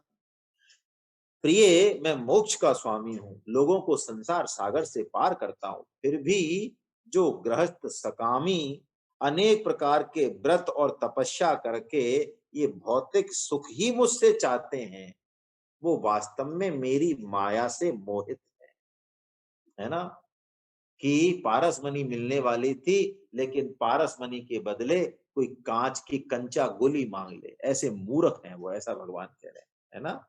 तो यही बात भगवान कह रहे हैं आगे कि जो मेरी पराभक्ति नहीं चाहते वो वास्तव में मंदभागी हैं, क्योंकि विषय सुख तो नरक में भी मिलते हैं, सूकर और कुकर आदि योनियों में भी मिलते हैं। यही बात कह रहे हैं भगवान, ते मंद भाग्या निर्ये अपि ये नृणाम मात्रात्मकवान निरय सुसंगमा।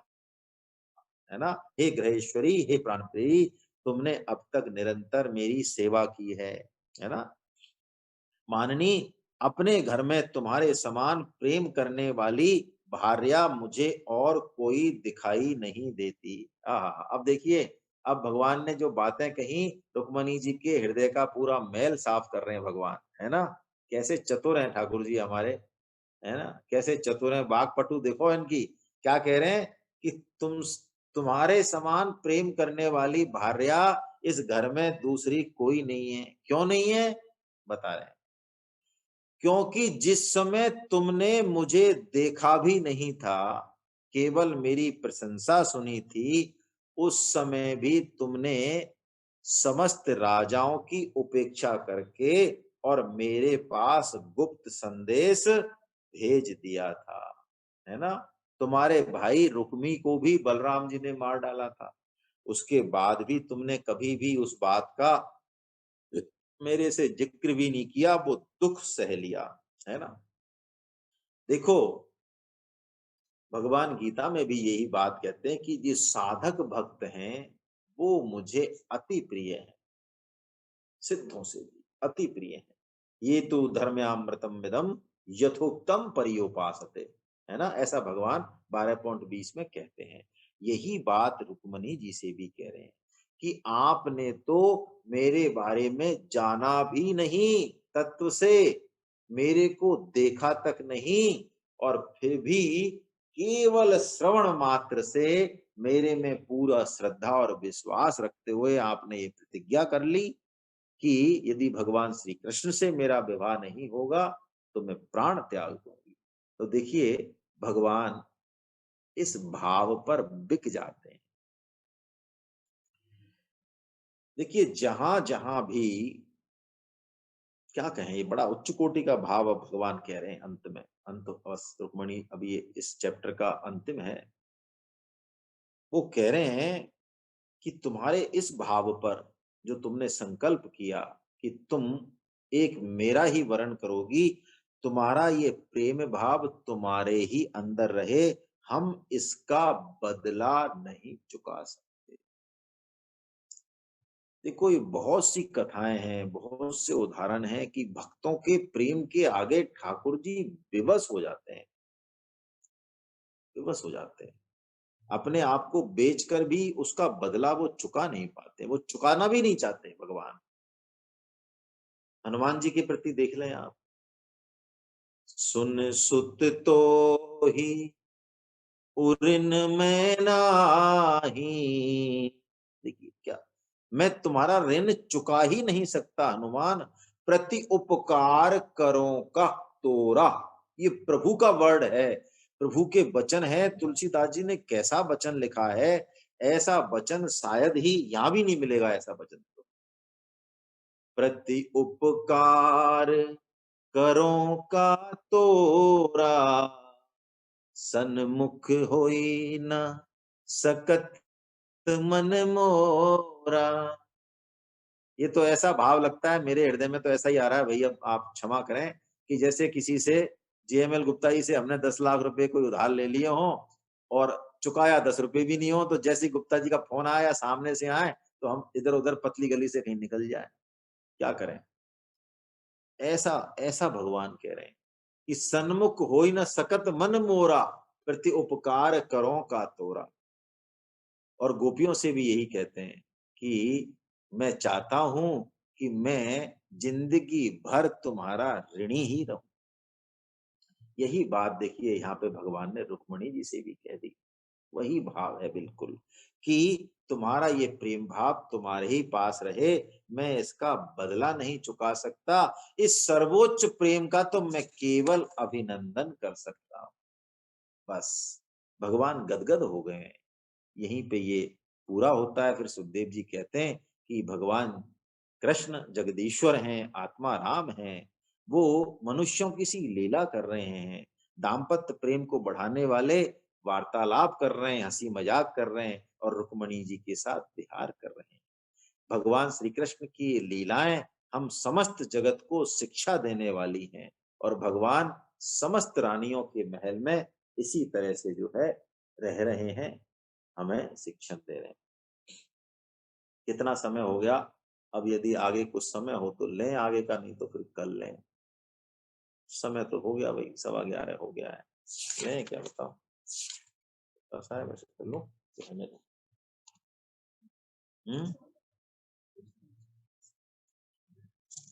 क्या इच्छा है? 10 एक मिनट और लें अगला एक चैप्टर, या रहने दें भाई? पहले 2 घंटे की क्लास होती थी, कुछ साधक ऐसा कहते हैं, हालांकि मेरी 2 घंटे बोलने की क्षमता जा चुकी है। मेरे 1 घंटे में पहले 2 घंटे गीता और 2 घंटे भागवतम, 5 घंटे लगातार होती थी पहले, लगातार। और अब 1 घंटे में ही बोलने में बड़ी, है ना, पहले बड़े आराम से, पहले गोयल साहब के दर्शन हो जाते थे, बड़े बड़े भक्तों के दर्शन हो जाते थे, तो एनर्जी रहती थी। अब मेरे को 1 सवा घंटे में ही जो है, चलो हाँ, चलिए 10 मिनट और ले लेते हैं, है ना, एक चैप्टर और कर लेते हैं। क्यों? मैं ये सोच रहा हूं, अभी ये कौन सा चैप्टर है, 1 सेकेंड, 63 के बाद हमारा जो है ना ये चेंज हो जाएगा थोड़ा सा, तो 62 और 63, हाँ ले लेते हैं। 2 अध्याय बचेंगे, उसके बाद फिर किताब चेंज हो जाएगी, मंगलाचरण भी चेंज हो जाएगा, तो 3 होंगे नहीं शायद उस दिन, इसलिए एक और ले लेते हैं आज, है ना। फिर चलिए, भगवान की संतति का वर्णन और अनिरुद्ध जी का विवाह, ये अगला है ना। अब भगवान तो अनेक अरबों रूपों में तो पहले ही प्रकट है ना। ब्रह्मी ब्रह्म तो है, सब भगवान के ही अंश हैं हम सब। लेकिन यहाँ भगवान के जो डायरेक्ट, जो उनका कुनवा है, परिवार है भगवान का, उसकी बात हो रही है। आइए पाठन करते हैं, मनन करते हैं। सुखदेव जी महाराज कहते हैं, परीक्षित, भगवान श्री कृष्ण के प्रत्येक पत्नी के गर्भ से 10-10 पुत्र हुए और वे सब किसी भी बात में, रूप बल गुण में भगवान श्री कृष्ण से कम नहीं थे, है ना, कम नहीं थे, है ना। जीव भी जब जीव पने को त्याग देता है तो भगवान यही कहते हैं कि वो मेरे ही समान है ना, भगवान का अंश भगवान के ही समान है। अब देखिए बड़ी प्यारी बात आएगी यहाँ पे, कि भगवान तो जीव रूप में भी इतने रूपों में बने हुए हैं, तो 16,108 रानियों के महलों में भगवान 16,108 रूप धर के ही जो है सारी लीला करते थे।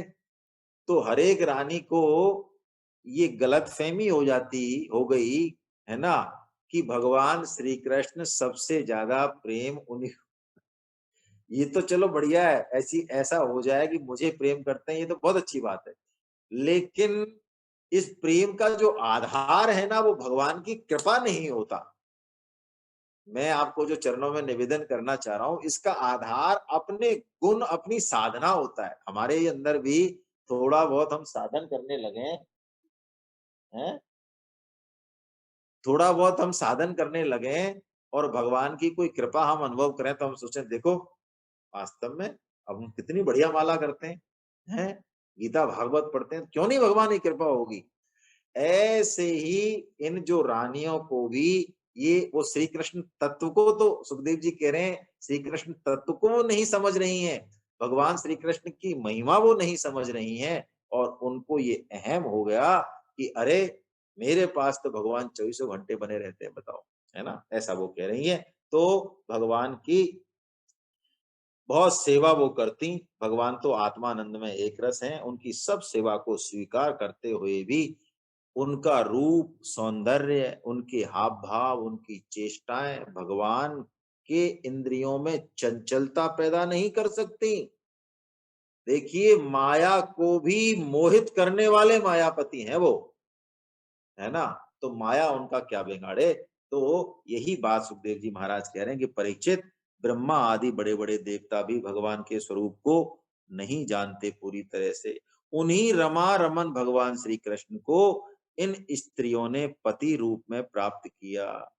तो वो प्रेम भरी मुस्कुराहट से, मधुर चितवन से, नव समागम की लालसा से भगवान की सेवा किया करती। हाँ ये बात है, उनके पास सैकड़ों दासियां रहती, लेकिन भगवान जब उनके महल में पधारते तो वो स्वयं आदर पूर्वक उन्हें लिवा लाती, श्रेष्ठ आसन पर बिठाती, उत्तम उत्तम सामग्रियों से उनकी पूजा करती, चरण कमल पखाड़ती, पांव दबाती, थकावट दूर करती, पंखा झलती, मतलब भगवान की सेवा करती।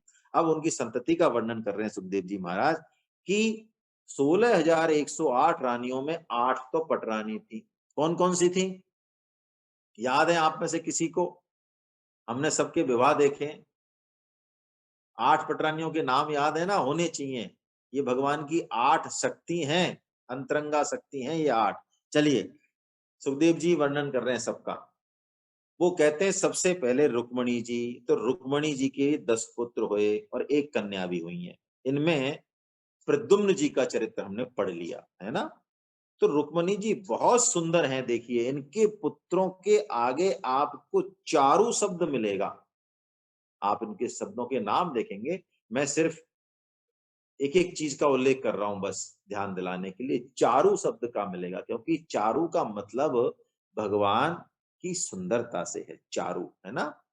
सत्यभामा, इनके भी 10 पुत्र हैं, ये भी बहुत सुंदर थी। इनके पुत्रों के नाम में आपको भानु मिलेगा, है ना, 10 पुत्र हैं।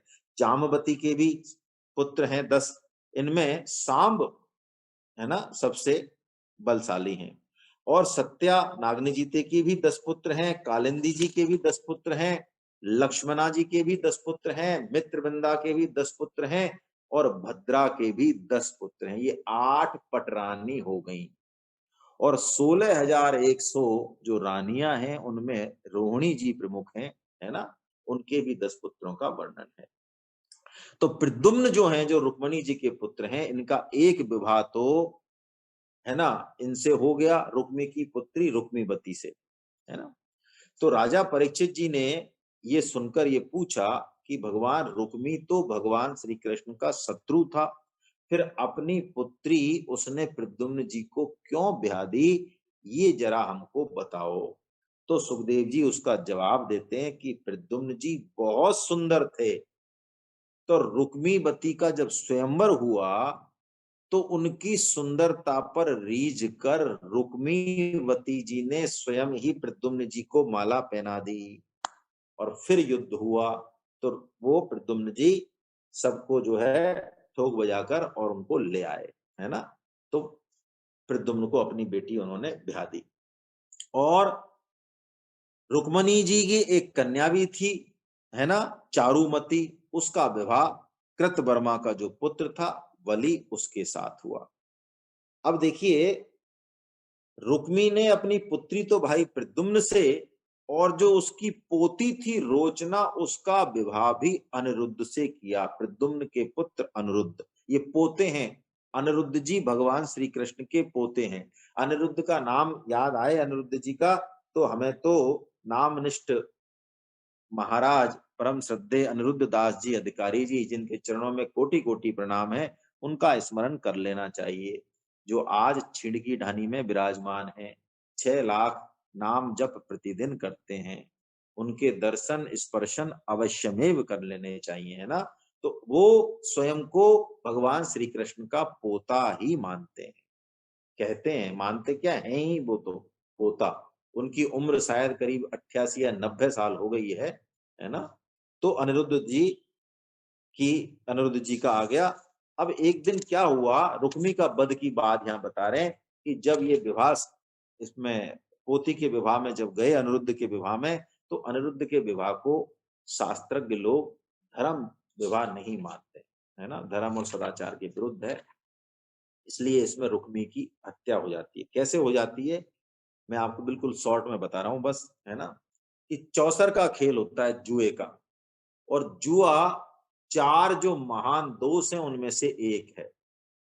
4 महान दोष कौन कौन से हैं? यदि हम साधक के पद पे रजिस्ट्रेशन कराना चाहें, कोई भी साधक के पद पे, तो 4 चीजों को हमको छोड़ना पड़ेगा। कौन कौन सी 4 चीजें? सबको याद होगी, ये प्राइमरी चीजें हैं, है ना। एक तो ये जुआ चौसर, है ना, सट्टा लॉटरी कुछ भी कह लो, एक मद्यपान शराब वगैरह, है ना, एक अभक्ष्य भक्षण, है ना, अभक्ष्य भक्षण आलतू फालतू मांस वगैरह कुछ नहीं खाना, और एक पर स्त्री गमन। ये 4 चीजें यदि है, चारों में से कोई एक भी चीज है, फिर हम किसी भी श्रेणी में आ नहीं सकते। ये तो बेसिक क्वालिफिकेशन है, मतलब, है ना, ये तो होनी ही चाहिए। तो चौसर के खेल से क्या नुकसान होता है, ये भगवान ने महाभारत में भी बताया और यहाँ भी बताया। क्या हुआ, बलराम जी को चौसर खेलने का बड़ा शौक था, हालांकि उनको आता चौसर का खेल ज्यादा था नहीं। तो इनको अपमानित करने के लिए भगवान श्री कृष्ण और बलराम जी को, रुक्मी जी को बाकी लोगों ने उकसाया कि तुम बलराम जी को बुला लो चौसर खेल, इनको आता तो है नहीं और इनको जीत लेंगे अपन। ऐसा ही हुआ, बलराम जी हारने लगे, तो रुक्मी और रुक्मी के जो बाकी दोस्त थे, विशेषकर कलिंग नरेश, वो बलराम जी की खिल्ली उड़ाने लगे, हंसी मजाक करने लगे। तो बलराम जी क्रोधित हो गए। बाद में और दाव लगे, उसमें रुक्मी हार गया, लेकिन उन्होंने चालबाजी करी, धूर्तता करी, तो कुल मिला के बलराम जी गुस्सा हो गए और उन्होंने रुक्मी जी का तो वध कर दिया, कलिंग नरेश के दांत तोड़ दिए, और जितने भी राजा थे उन सबको जो है फोड़ फाड़ के, और वो रोचना जो दुल्हन है अनिरुद्ध जी की, उसको लेकर और वापस आ गए। भगवान श्री कृष्ण, मैं ये बात बस अंतिम रूप से कहना चाह रहा हूं, भगवान श्री कृष्ण इस पूरे प्रकरण पर कुछ नहीं बोले। क्यों नहीं बोले? रुक्मी का वध हुआ है, वो उनका खास साला है, और बलराम जी उनके बड़े भाई हैं। अब भगवान क्या तो बोले और क्या नहीं बोले, इसलिए है ना, बोले कुछ सही कहें तो रुक्मणी जी को दुख हो, बलराम जी को कुछ कहें तो भी समस्या, बड़े भाई हैं, तो भगवान यहाँ कुछ नहीं बोले। ऐसा ये इस अनिरुद्ध जी के विवाह का प्रसंग है। बस अब हम यही लेते हैं, अगली बार से बड़ा अच्छा 2 चैप्टर उषा जी का और अनिरुद्ध जी का मिलन होगा और इनका विवाह भी होगा, उस चरित्र को हम आगे लेंगे। चलिए, अब किसी के मन में कोई शंका हो तो 5 मिनट में हम ले लें। HD चंदेल साहब ने हाथ उठा रखा था, मैं, यदि वो वास्तव में कुछ पूछना चाहें तो उनको अनम्यूट कर सकता हूं। HD चंदेल साहब, वो हाथ रेज कर दें मेरे को, यदि पूछना चाहें कुछ तो। कोई भी कुछ और पूछना चाहे, कोई टिप्पणी हो तो कर सकते हैं। कल की क्लास के लिए भी कुछ लोगों ने निवेदन किया है कि कल एकादशी है, कल भी क्लास हो जाए, तो देखते हैं, है ना। चंद्रशेखर एंड शशि शर्मा जी, शशि जी कुछ पूछना चाह रहे हैं जी, मैं उनको अनम्यूट कर रहा हूं, आप अनम्यूट करें अपने आप को जी। हरे कृष्ण। हरे कृष्णा। एक शंका है, अभी आपने जुए का जो वर्णन थोड़ा किया सा चार। आपकी आवाज तेज करें आप, देखो मेरी। हाँ, हरे कृष्ण, हरे कृष्ण। जी आ रही है आवाज अब? हरे कृष्ण। हाँ, मैंने कान में लगा लिया है, बताइए आप। हरे हाँ कृष्णा। जी। जुए के साथ में आपने जो है चार आप दोष में सट्टे को भी जो है लिया, जुआ और सट्टा। तो अपने शेयर मार्केट में पैसा जी लगाना ये सट्टे में आएगा कि नहीं? देखो, शेयर मार्केट से बात वही आ जाती है जो आज आया था। शेयर मार्केट के पैसा लगाने का आपका पर्पज क्या है? यदि पैसा कमाना ही है। कम समय में बहुत ज्यादा धनाढ्य होना आपका उद्देश्य है, एक आपका ऐसा उद्देश्य है कि आप एप्लीकेशन लगाते हैं और जो छोटा मोटा आता है, एक वो उद्देश्य है जो कि आपके लिए बड़ा आवश्यक है, घर खर्च के लिए, बच्चों के लालन पोषण के लिए। सब कुछ उस पर डिपेंड करता है, उद्देश्य पे सब कुछ डिपेंड करता है। आपका उद्देश्य क्या है? डेफिनेटली पैसा कमाना ही है, लेकिन कितना पैसा कमाना है और किसके लिए कमाना है, उस पे ही सब कुछ डिपेंड करेगा। ठीक है ना? वैसे जुए से, जुए का पैसा, ब्याज का पैसा, अनाप शनाप ऐसे तरीकों से पैसा जो बहुत जल्दी आता है, अनाप शनाप तरीके से आता है, दूसरे को दुख दे के आता है, वो पैसा बुद्धि को भ्रष्ट करता है। ठीक है ना? चलिए साहब, और ये पूछना चाह रहे हैं, क्या नाम है इनका, प्रदीप शर्मा साहब कुछ कहना चाह रहे हैं, मैं उनको अनम्यूट कर रहा हूँ। जी सर, करें अपने आप को अनम्यूट। हाँ सर, हरे कृष्णा। हरे कृष्णा। सर, शेयर मार्केट में तो पैसा व्यापार के लिए लगाया जाता है, हाँ उद्योग लगा है, धंधे, उसमें कोई समस्या नहीं है, उसमें कोई दिक्कत नहीं उद्योग है। धंधे में पैसा लगाया जाता है। हाँ, लेकिन देखिए, मैं जो आपको निवेदन कर रहा हूँ ना, थोड़ा सा वो इसलिए कर रहा हूँ कि जैसे शेयर मार्केट में मुझे हालांकि अनुभव नहीं है क्योंकि मैं लगाता नहीं हूँ, पर मुझे बताते हैं लोग कि जैसे एप्लीकेशन लगाई, उसमें मुनाफा होता है, धीरे धीरे हम उस लोभ पर, वो लोभ हमारा बढ़ता जाता है और हम एक एक दिन में कई कई लाख कमाना चाहते हैं, आखिर में हम लंबी लंबी ट्रेडिंग करने लग जाते हैं और कई परिवार इसमें बर्बाद हो जाते हैं। तो कहीं ना कहीं हमको चेक लगाना पड़ेगा, मैं वही कह रहा हूं आपसे, कहीं ना कहीं चेक लगाना पड़ेगा अपनी वृत्ति पर, है ना? कहीं अपनी वृत्ति पर चेक लगाना पड़ेगा, तब जाके ठीक है। और अनियंत्रित होकर यदि कोई काम करेंगे तो फिर गलत है। मेरा सिर्फ इतना सा मतलब है बस, है ना? बाकी शास्त्रों में जो चीज आज डेवलप हुई है उनके बारे में स्पष्ट तो लिखा नहीं है, सांकेतिक रूप से लिखा है, हमें उसी हिसाब से समझना पड़ेगा, है ना? अब शेयर मार्केट शब्द शास्त्र में तो मिलने से रहा, जिससे ये स्पष्ट पता चल जाए कि शेयर मार्केट को शास्त्र सही मानता है कि नहीं मानता है ना? चलिए। हाँ,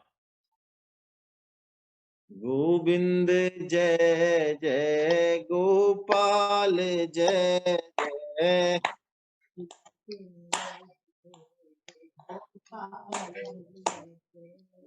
राधा रमन हरि गोविंद जय जय,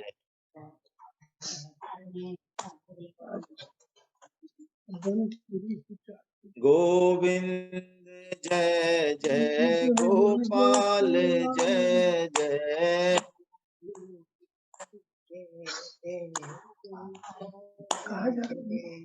राधा रमन हरि गोविंद जय जय, हरि राधा रमन हरि गोविंद जय जय,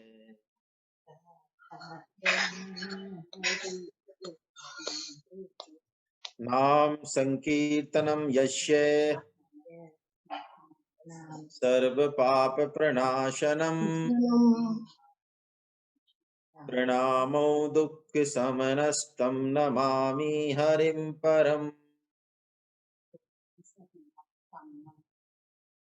बोलो वृंदावन बिहारी लाल की जय, बोलो बांके बिहारी लाल की जय, बोलो राधा गोविंदे सरकार की, अर्जुन के सखा भगवान श्री कृष्ण की, मीरा के गिरधर नागर की, सूर के घनश्याम की, बृषभानु सुता राधा रानी की, मर्यादा पुरुषोत्तम भगवान श्री राम की, जानकी माता की, गौ माता की, धरती माता की, साधक संजीवनी की, श्रीमद् भागवत महापुराण की, चक्र चूड़ामणि श्री श्री सुखदेव जी महाराज की, बोलो जगन्नाथ महाराज की, सब संतों की, सब भक्तों की, अनंत कोटि वैष्णव वृंद की, आज के आनंद की। हरि बोल हरि बोल। आप सभी को वैष्णवों को मेरा सादर दंडवत प्रणाम। हरे कृष्णा। कल मैं बता दूंगा क्लास होगी या नहीं, आज ही मैसेज कर दूंगा सोच के, है ना, क्या समय रहेगा, यदि रहती है तो। हरे कृष्णा। हम कल मिलते हैं फिर। हरे कृष्ण।